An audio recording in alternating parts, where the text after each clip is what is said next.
श्रीमद् भागवत गीता प्रथम अध्याय। श्री भगवान ने अर्जुन को निमित्त बनाकर समस्त विश्व को श्री गीता के रूप में जो महान उपदेश दिया है, यह अध्याय उसकी अवतारणा के रूप में है। इसमें दोनों ओर के प्रधान प्रधान योद्धाओं के नाम गिनाए जाने के बाद मुख्यतः अर्जुन के बंधुनाश की आशंका से उत्पन्न मोहजनित विषाद का वर्णन है। इसलिए इसका नाम अर्जुन विषाद योग रखा गया है। धृतराष्ट्र उवाच धर्मक्षेत्रे कुरुक्षेत्रे समवेतायुत्सव मामकः पांडवश्चेत् किम कुर्वत संजय। धृतराष्ट्र बोले, हे संजय, धर्मभूमि कुरुक्षेत्र में एकत्रित युद्ध की इच्छा वाले मेरे और पांडु के पुत्रों में क्या किया? धृतराष्ट्र स्वयं अंधे है। यह केवल आंखों का अंधापन नहीं है, मुंह और पक्षपात का अंधापन भी है। वह मेरे पुत्र और पांडु के पुत्र कहकर पहले ही भेद दिखा देते हैं। युद्ध भूमि को धर्म क्षेत्र कहकर भी उन्हें चिंता है कि कहीं धर्म उनके पुत्रों के विरुद्ध ना चला जाए। अत्यधिक मोह मनुष्य की सोच को पक्षपाती बना देता।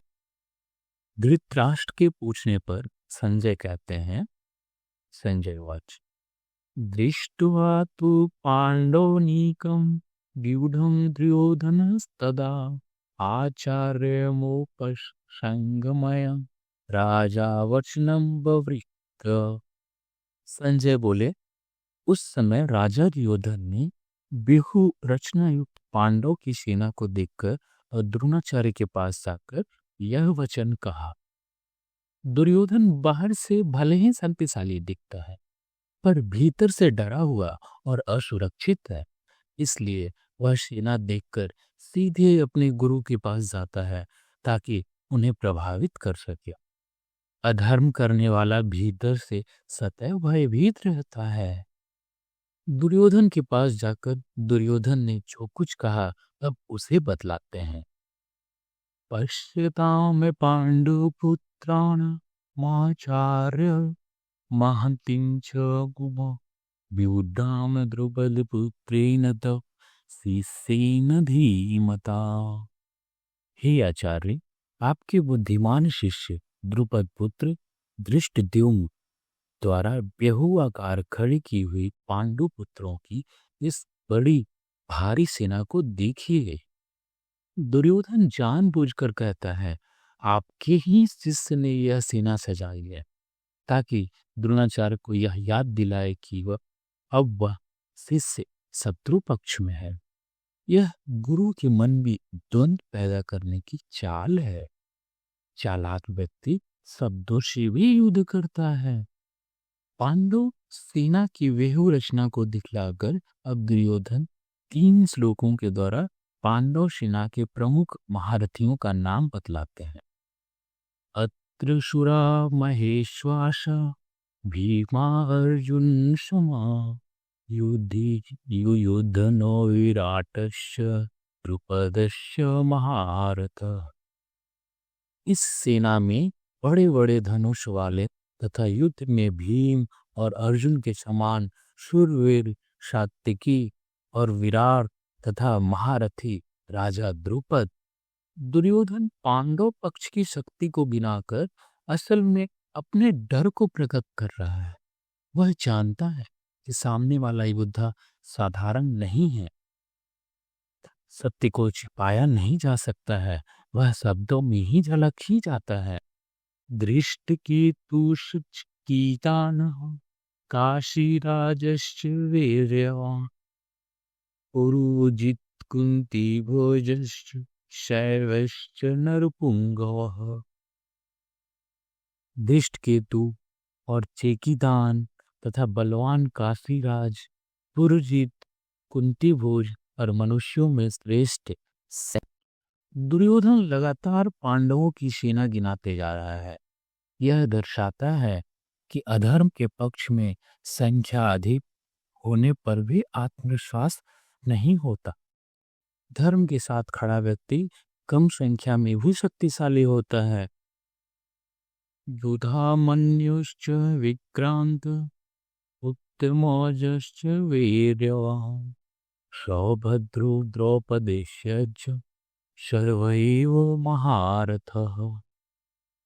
पराक्रमी योद्धामन्यु तथा बलवान उत्तमौजा सुभद्रा पुत्र अभिमन्यु एवं द्रौपदी के पांचों पुत्र ये सभी महारथी हैं।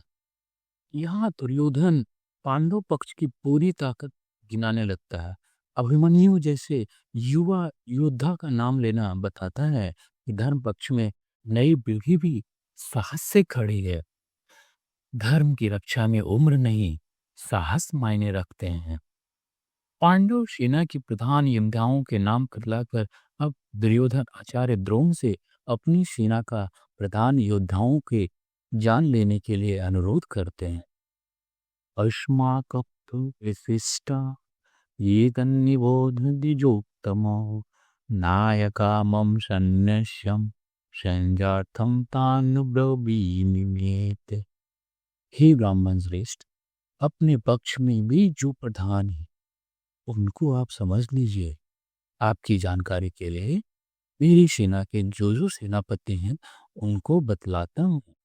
दुर्योधन अब अपनी सेना की बात शुरू करता है, लेकिन ध्यान दें वह पहले शत्रु की ताकत गिनाता है, फिर अपने। यह अंदर के भय का संकेत है। जो भीतर से डरा होता है वह पहले दूसरों की शक्ति दिखाता है। अब 2 श्लोकों में दुर्योधन अपने पक्ष के प्रधान वीरों के नाम बतलाते हुए अन्याय वीरों के सहित उनको प्रशंसा करते हैं। भवान भीष्मश्च कर्णश्च कृपश्च शमीति संजय अश्वत्थामा विकर्णश्च सौमदित्तिस्तथैव च। आप द्रोणाचार्य और पितामह भीष्म तथा कर्ण और संग्राम विजयी कृपाचार्य तथा वैसे ही अश्वत्थामा विकर्ण और सोमदत्त पुत्र भरीशुबा, ये सभी हमारे पक्ष के महान योद्धा हैं। दुर्योधन जानता है कि भीष्म और द्रोण जैसे योद्धा धर्मात्मा है, इसलिए वह उनका नाम लेकर उन्हें युद्ध के लिए मानसिक रूप से बांधना चाहता है। अधर्मी व्यक्ति भी धर्मियों के शक्ति पर ही निर्भर करता है।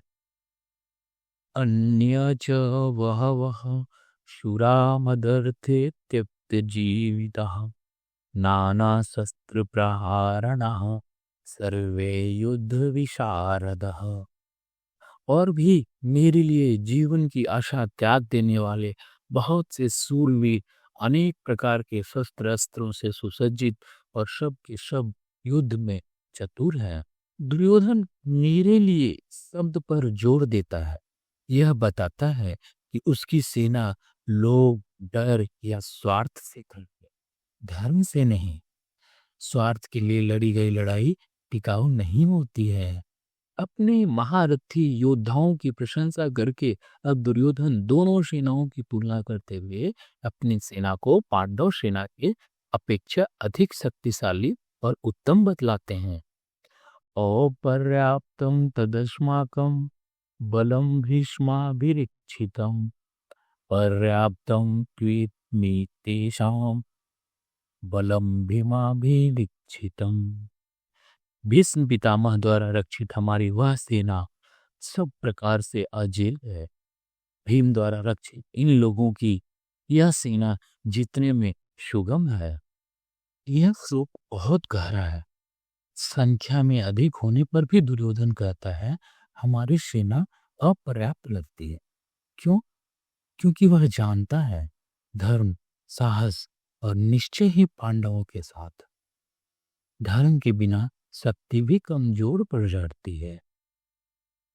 इस प्रकार भीष्म द्वारा संरक्षित अपनी सेना को अजेय बतलाकर अब दुर्योधन सब ओर से भीष्म की रक्षा करने के लिए द्रोणाचार्य आदि समस्त महारथियों से अनुरोध करते हैं। अयनेषु च सर्वेषु यथा भागमवस्थिताः भीष्ममेव विरक्षन्तु भवन्तः सर्व एव हि। इसलिए सब मोर्चों पर अपनी अपनी जगह स्थित रहते हुए आप लोग सभी निसंदेह भीष्म पितामह की सब ओर से रक्षा करें। दुर्योधन जानता है कि भीष्म ही उसकी सेना का मुख्य ढाल है, इसलिए वह सभी योद्धाओं को आदेश देता है कि भीष्म को सुरक्षित रखें। यह आदेश ही उसके अंदर के डर को उजागर करता है। जिस आधार पर अन्याय टिका हो उसे बचाने की सबसे अधिक चिंता होती है। दुर्योधन के द्वारा अपने पक्ष के महारथियों की विशेष रूप से पितामह भीष्म की प्रशंसा किए जाने का वर्णन सुनाकर अब संजय उसके बाद की घटनाओं का वर्णन करते हैं। तस्य संजनयन हर्षं कुरुवृद्धा पितामह सिंहनादं विनद्योच्चे शंखं दौतं प्रातापवान।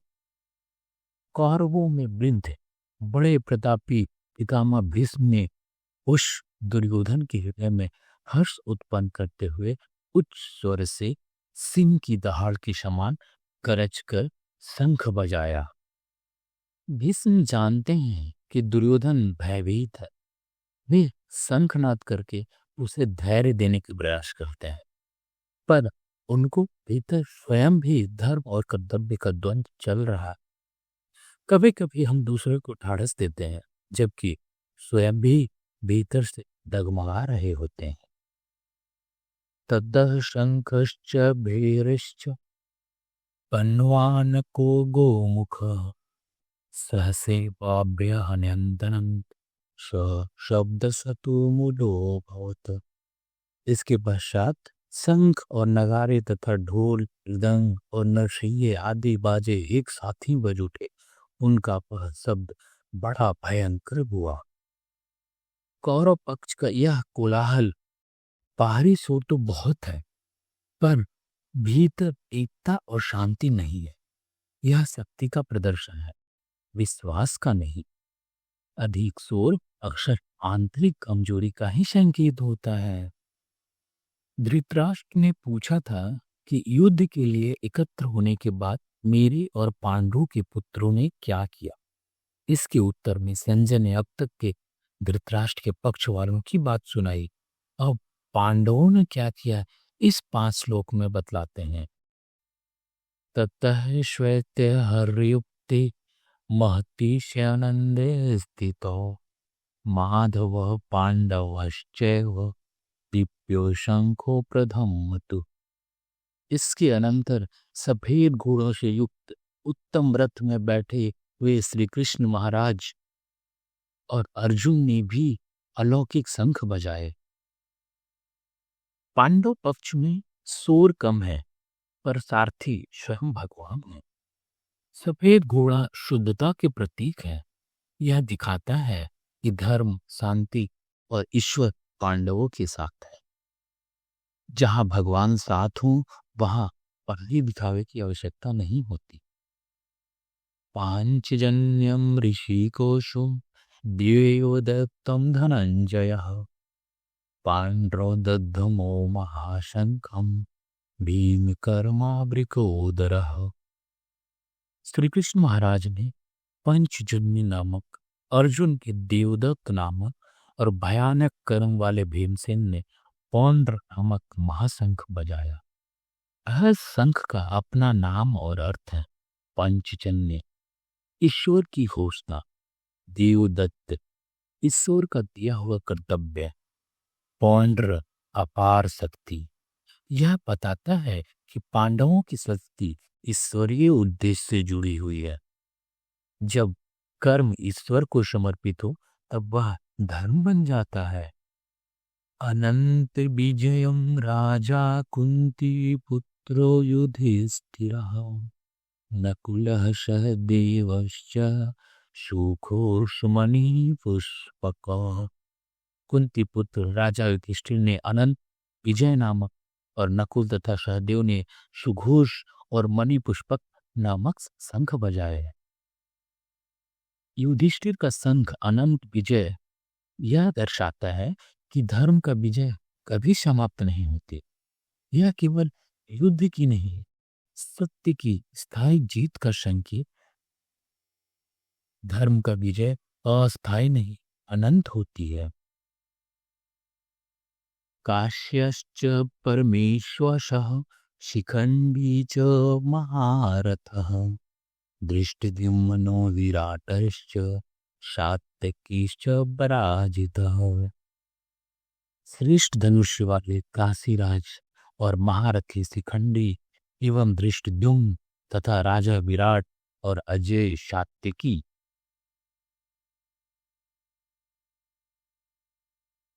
ये सभी धर्म योद्धा के पक्ष में खड़े हैं। यह दिखाता है कि धर्म केवल एक परिवार नहीं, पूरी समाज का प्रतिनिधि होता है। सत्य के पक्ष में अनेक शक्तियां स्वतः ही जुड़ जाती है।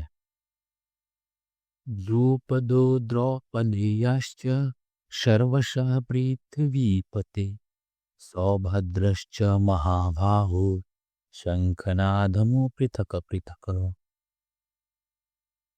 राजा द्रुपद एवं द्रौपदी के पांचों पुत्र और बड़ी भुजा वाले सुभद्रा पुत्र अभिमन्यु, इन सभी ने, हे राजन, सब ओर से अलग अलग शंख बजाए। पृथक पृथक शब्द बहुत महत्वपूर्ण है। यह बताता है कि हर योद्धा अपनी व्यक्तिगत जिम्मेदारी के साथ धर्म युद्ध में उतरा है। धर्म की रक्षा सामूहिक भी है और व्यक्तिगत भी। भगवान श्री कृष्ण और अर्जुन के पश्चात पांडव सेना के अनन्य शूरवीरों द्वारा सब ओर से शंख बजाए जाने की बात कहकर अब उस शंख ध्वनि का क्या परिणाम हुआ उसे संजय बतलाते हैं। सघोषो धर्तराष्ट्राणा हृदयानि व्यदार्यत नाभश्च पृथिवीं च तू उलो व्यान्युदाय। और उस भयानक शब्द ने आकाश और पृथ्वी को भी गूंजते हुए धृतराष्ट्रों के यानी आपके पक्ष वालों को हृदय विदीर्ण कर दिए। यह शंखनाद केवल ध्वनि थी था, यह धर्म की चेतावनी थी। अधर्म के पक्ष में खड़े लोगों का मन स्वतः ही कांपने लगता है। अधर्म का हृदय सत्य की ध्वनि से ही डगमगा जाता है। पांडवों की शंख ध्वनि से कौरव वीरों का व्यथित होने का वर्णन करके अब 4 श्लोकों में भगवान श्री कृष्ण के प्रति कहे हुए अर्जुन के उत्साहपूर्ण वचनों का वर्णन किया जाता है। पथ व्यवस्थितान्त दृष्टवा धृतराष्ट्रान् कपिध्वजः प्रवृत्ते शस्त्र संपाति धनुरुद्यमे पांडवः ऋषिकेशं तदा व्यक्तमीदाह महीपते। अर्जुनवाच सैन्ययोरुभयोर्मध्ये रथं स्थापयाम्यच्युत। हे राजन, इसके बाद कपिध्वज अर्जुन ने मूर्छा बांधकर डटे हुए धृतराष्ट्र संबंधियों को देखकर उसे शस्त्र चलाने की तैयारी के समय धनुष उठाकर ऋषिकेश श्री कृष्ण महाराज से यह वचन कहा है। हे अच्युत, मेरे रथ को दोनों सेनाओं के बीच में खड़ा कीजिए, जिससे मैं युद्ध की इच्छा से खड़े हुए इन योद्धाओं को देख सकूं। यहीं से अर्जुन का विषाद प्रारंभ होता है। बाहरी युद्ध शुरू होने से पहले अंदर का युद्ध आरंभ हो चुका है। अब अर्जुन अपने ही संबंधियों को देखकर कर्म और करुणा के बीच फंसने वाले हैं। जीवन का सबसे बड़ा युद्ध मन के भीतर लड़ा जाता है। अर्जुन अभी तक आत्मविश्वास में था, पर अब वह सामने वालों को ठीक से देखना चाहता है। यह वही क्षण है जब बुद्धि कर्म से पहले विचार करने लगती है। कर्म से पहले परिस्थिति को समझना आवश्यक है। यावे देतानिरिच्छिना यो तु कामानवस्थितान् कैर्मर्यश युद्धाग्यस्मिन् रणसमुद्यमे। और जब तक कि मैं युद्ध क्षेत्र में डटे हुए युद्ध के अभिलाषी इन विपक्षी योद्धाओं को भली प्रकार देख लूं कि इस युद्ध रूप व्यापार में मुझे किन किन के साथ युद्ध करना योग्य है, तब तक उसे खड़ा रखिए। योत्सामानं वेक्षेऽहं यो एत्रे ददृशमागतः धृतराष्ट्रस्य दुर्बुद्धियोद्धे प्रियचिकीर्षवः। दुर्बुद्धि दुर्योधन का युद्ध में हित चाहने वाले जो ये राजा लोग इस सेना में आए हैं, इन युद्ध करने वालों को मैं देखूंगा। अर्जुन दुर्बुद्धि शब्द का प्रयोग करते हैं, जिससे स्पष्ट है कि वह दुर्योधन के उद्देश्य को अधर्म मानते हैं, फिर भी करुणा से ग्रस्त होने वाले हैं। गलत को पहचानना आसान है, उस पर कठोर होना कठिन। यहाँ अर्जुन का ध्यान शत्रु पर नहीं, मैं किससे युद्ध करूंगा उस पर है। यहीं से उसके भीतर करुणा और मोह जन्म लेने लगते हैं। जब कर्तव्य का जगह संबंध सामने आते हैं, तब विवेक डगमगाता है।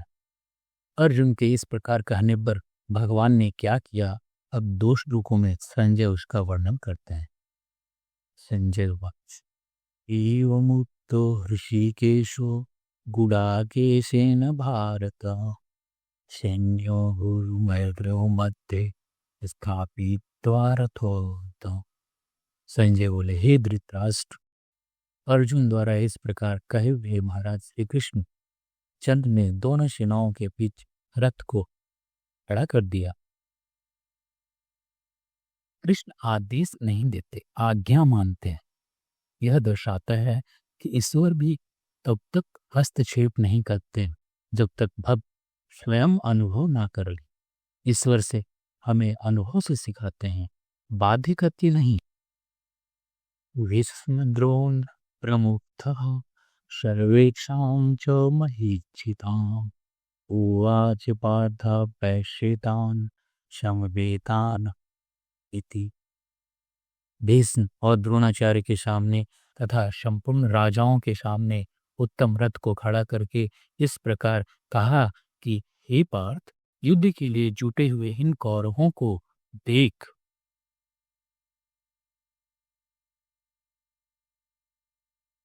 यह वाक्य बहुत गहरा है। पैर शैतान कुरुट अर्थात अपने ही लोग, अपने संबंधी, अपने गुरु, यहीं से अर्जुन का हृदय टूटने वाला है। जीवन में सबसे कठिन निर्णय अपनों के सामने ही लेने पड़ते हैं। भगवान श्री कृष्ण की आज्ञा सुनकर अर्जुन ने क्या किया, अब उसे बतलाते हैं। तत्र पश्यति स्थातान पार्थ वित्रनथ पितामहान् आचार्यान् मातुलान् भ्रातॄन् पुत्रान् पौत्रान् सखीन् तथा श्वशुरान् शूद्रश्च सैन्योरुभयोरपि। इसके बाद पृथा पुत्र अर्जुन ने उन दोनों ही सेनाओं में स्थित ताऊ चाचों को, दादा परदादों को, गुरुओं को, मामाओं को, भाइयों को, पुत्रों को, पौत्रों को, मित्रों को, ससुरों को और सुहृदों को भी देखा। और यहाँ अर्जुन योद्धा ने संबंध देख रहा है। युद्ध भूमि पे अब उसे परिवार सभा जैसे लगने लगती है। कर्तव्य पीछे और करुणा आगे आ जाती है। अत्यधिक मोह विवेक को ढक देता है। इस प्रकार सबको देखने के बाद अर्जुन ने क्या किया, अब उसे बतलाते हैं। तान समीक्ष सकांतेय सर्वान् बन्धूनवस्थितान् कृपया पर्याविष्टो विषीदन्नभिदभृता।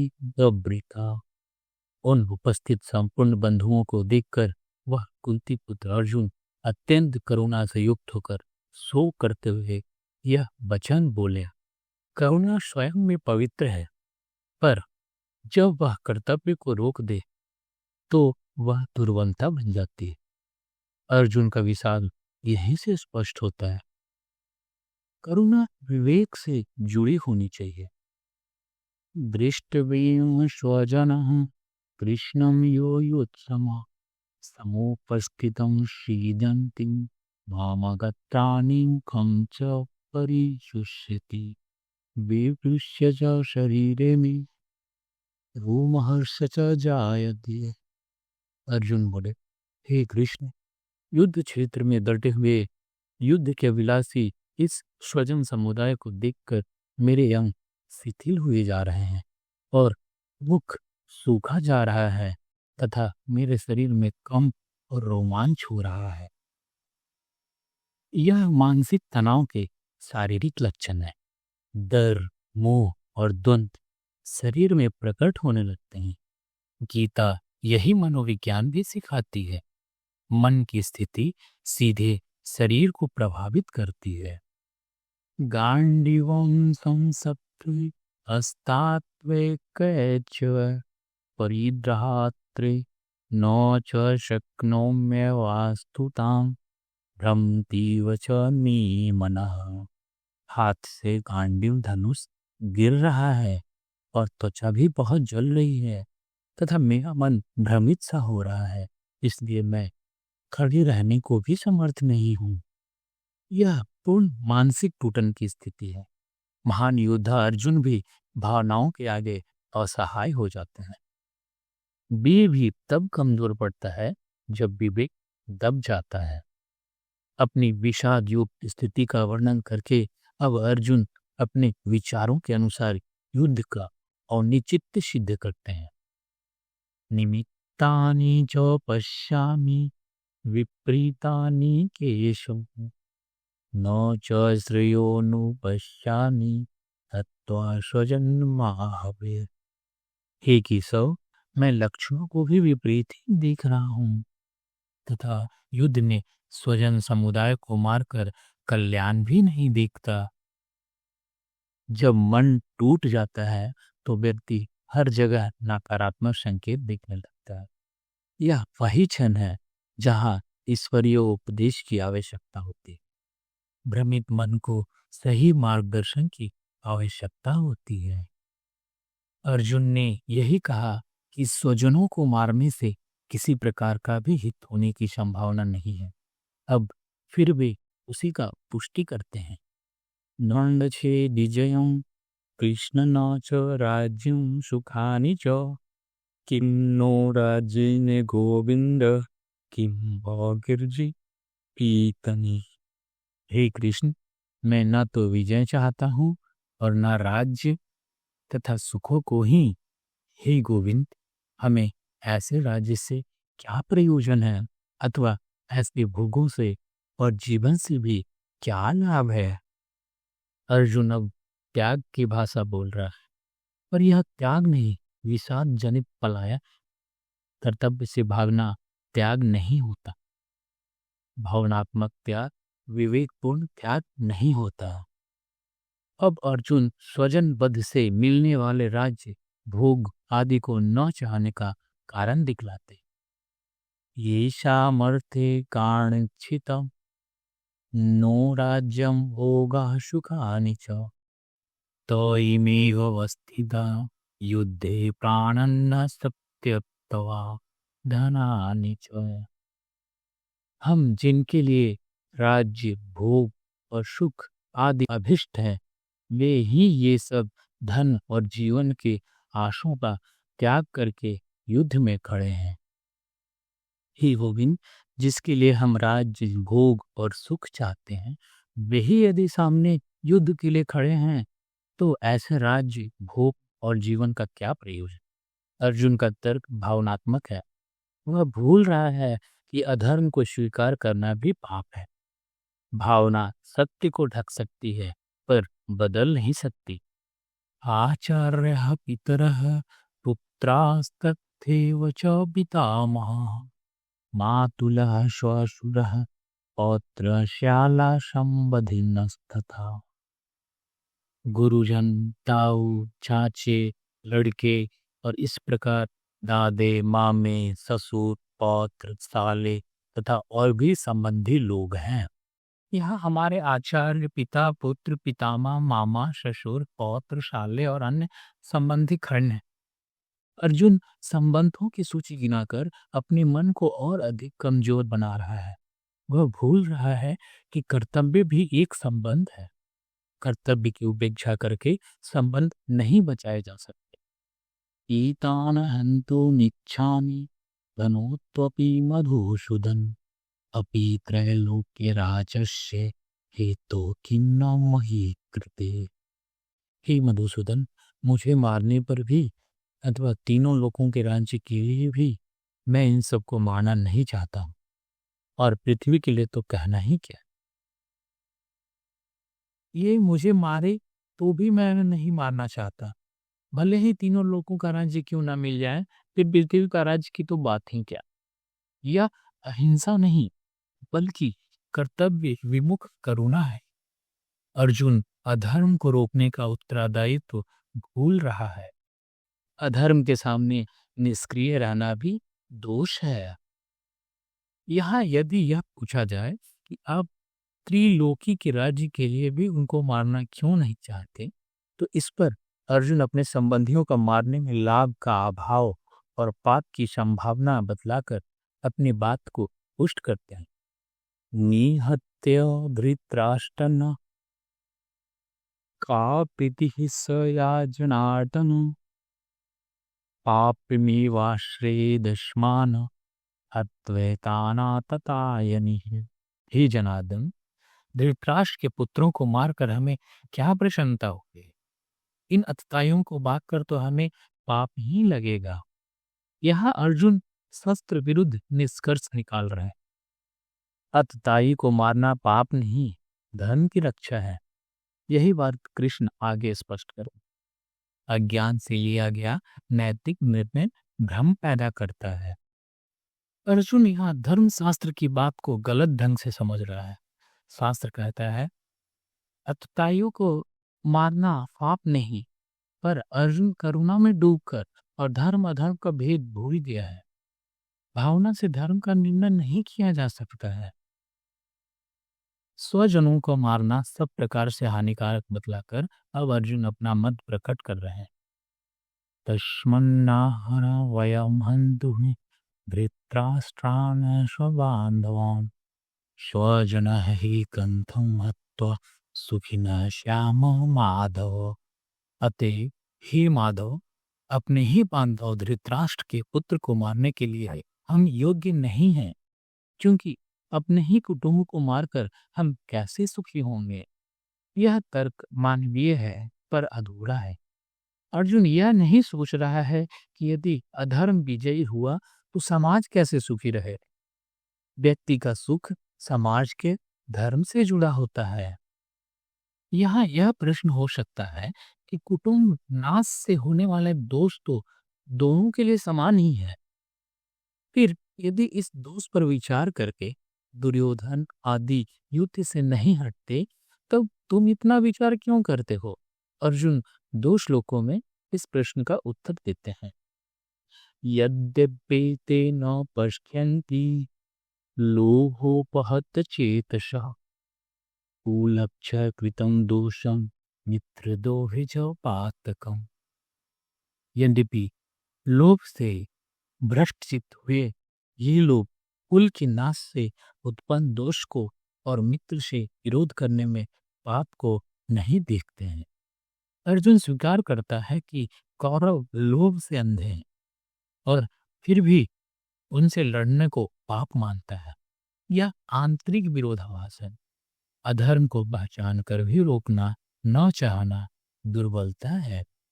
कथम न गेमाश्मभि पापदश्मन्निवितुरताम् कुलक्षय कृतं दोषं प्रपाश्य धीहि जनार्दन। तो भी हे जनार्दन, कुल के नाश से उत्पन्न दोष को जानने वाले हम लोगों को इस पाप से हटने के लिए क्यों नहीं विचार करना चाहिए। अर्जुन सोचता है कि युद्ध से हट जाना ही पाप से बचना है, पर वह यह नहीं समझ रहा है कि युद्ध से भागना भी कुल नाश का कारण बन सकता है। पलायन हमेशा समाधान नहीं होता है। कुल के नाश पे कौन कौन से दोष उत्पन्न होते हैं, इस पर अर्जुन कहते हैं कुलक्षये प्रणश्यन्ति कुलधर्माः सनातनः धर्मे नष्टे कुलम कृतस्यन्न धर्मो अभिभवत्युत। कुल के नाश से सनातन कुल धर्म नष्ट हो जाते हैं। धर्म के नाश हो जाने पर संपूर्ण कुल में पाप भी बहुत फैल जाता है। यह श्लोक बहुत प्रसिद्ध है। अर्जुन का भय है कि यदि युद्ध से परिवार, संस्कार और परंपराएं नष्ट हो जाए। यह तर्क आंशिक रूप से सही है, पर अधर्म के राज्य में यह पहले से ही नष्ट हो रहे हैं। धर्म की रक्षा न करने से ही अधर्म फैलता है। इस प्रकार जब समस्त कुल में पाप फैल जाता है तब क्या होता है, अर्जुन अब उसे बतलाते हैं। अधर्माभिभावक कृष्ण प्रदुष्यन्ति कुलस्त्रियः स्त्रीषु दृष्टाशु वर्षन्ने जायते वर्णशंकरः।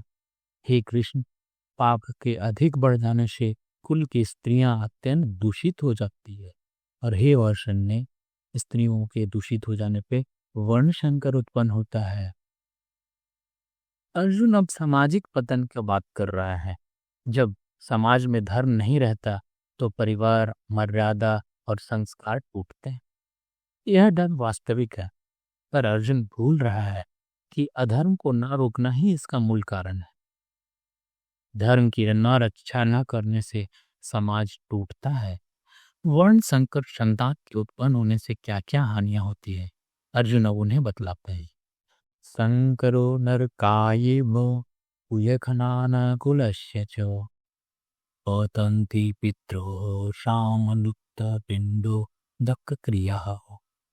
वर्ण संकर कुल घातियों को और कुल को नरक में ले जाने के लिए ही होता है। लुप्त हुई पिंड और जल की क्रिया वाले अर्थात श्राद्ध और तर्पण से वंचित इनके पितृ लोग भी अधोगति को प्राप्त होते हैं।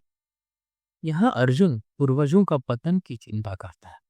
भारतीय संस्कृति में पितृ ऋण और संस्कार बहुत महत्वपूर्ण है, पर अर्जुन यह नहीं समझ रहा है कि अधर्म के शासन में पहले ही ये नष्ट हो जाते हैं। परंपरा धर्म से जीवित रहती है, डर से नहीं। वर्ण संकर कारक दोषों से क्या हानि होती है, अब उसे बतलाते हैं। दोषरत है कुल गानानां वर्ण संकर कारक है उत्सादन्ते जाति धर्म कुल धर्मश्च शाश्वतः।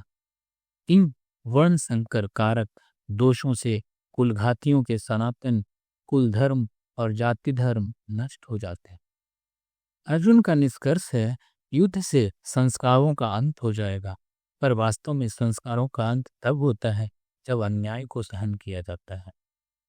अधर्म को सहना भी धर्म का नाश करता है। कुल धर्म और जाति धर्म का नाश से क्या हानि है, इस पर कहते हैं। उत्सन्न कुल धर्माणां मनुष्याणां जनार्दनो नरकेऽन्यतम वार्षो भक्ति ट्यूनशुश्रुम। जिनका कुल धर्म नष्ट हो गया है ते मनुष्यों को इस काल तक नरक में वास होता है, ऐसे हम सुनते आए हैं। यहाँ अर्जुन श्रुति स्मृति का सहारा ले रहा है, पर ज्ञान अधूरा होने से निष्कर्ष भी अधूरा हो जाता है। अधूरा ज्ञान भ्रम पैदा करता है। प्रकार स्वजटबद्ध से होने वाले महान अनर्थ को वर्णन करके अब अर्जुन युद्ध के उद्योग, रूह और कृत्य को सो प्रकट करते हैं। अहोपात महत्पाप कर्तम व्यवस्थिता वय यद्राज्यं सुखलोभ लाभेन अंतुम स्वजन मुद्यता। अशोक, हम लोग बुद्धिमान होकर भी महान पाप करने को तैयार हो गए हैं। जो राज्य और सुख के लोभ से स्वजन को मारने के लिए उतर है। अर्जुन स्वयं को दोषी मानने लगता है। यह आत्मग्लानि विषाद का चरम है। अब वह युद्ध को केवल लोभ की दृष्टि से देख रहा है। विषाद विवेक को आत्मग्लानि में बदल देता है। इस प्रकार पश्चाताप करने के बाद अब अर्जुन अपना निर्णय सुनाते हैं। यदि माम प्रीतकारं शस्त्रं शस्त्रपाणयः धृतराष्ट्ररणे हन्योस्तन्नं में छेदमंतर भवेत्। यदि मुझे शास्त्र रहित एवं सामना न करने वालों को शास्त्र हाथ में लिए हुए धृतराष्ट्र के पुत्र रंग में मार डाले तो भी मारना भी मेरे लिए अधिक कल्याणकारक होगा। यह पूर्ण पलायन की अवस्था है। अर्जुन अब कर्तव्य नहीं जीवन भी छोड़ने को तैयार है। यहीं से स्पष्ट हो जाता है कि वह मार्गदर्शन के बिना निर्णय लेने योग्य नहीं है। विषाद मनुष्य को कर्तव्य से मृत्यु तक ले जा सकता है। भगवान श्री कृष्ण से इतनी बात कहने पर बाद अर्जुन ने क्या किया, इस जिज्ञासा पर अर्जुन की स्थिति बतलाते हुए संजय कहते हैं। संजय वाच एवमुक्तो अर्जुन संख्ये रथोपस्थ उपविशत विसृजय संसर चापम शोकम संविघ्नं मानसः। संजय बोले, रणभूमि में शोक से उद्विग्न मन वाला अर्जुन इस प्रकार कहकर वाहन सहित धनुष को त्याग कर रथ के पिछले भाग में बैठ गया। यह अध्याय का चरम बिंदु है। महावीर अर्जुन धनुष छोड़ देता है। यहीं से स्पष्ट होता है कि अब मानव बुद्धि असफल हो चुकी है और ईश्वरीय उपदेश की आवश्यकता है। जब मनुष्य टूट जाता है तभी गीता का जन्म होता है। गीता युद्ध से नहीं विषाद से शुरू। अर्जुन का संकट हमारा ही संकट है, कर्तव्य बनाम भावना। जब मानव विवेक असमर्थ हो जाए तभी भगवान श्री कृष्ण का उपदेश प्रारंभ होता है।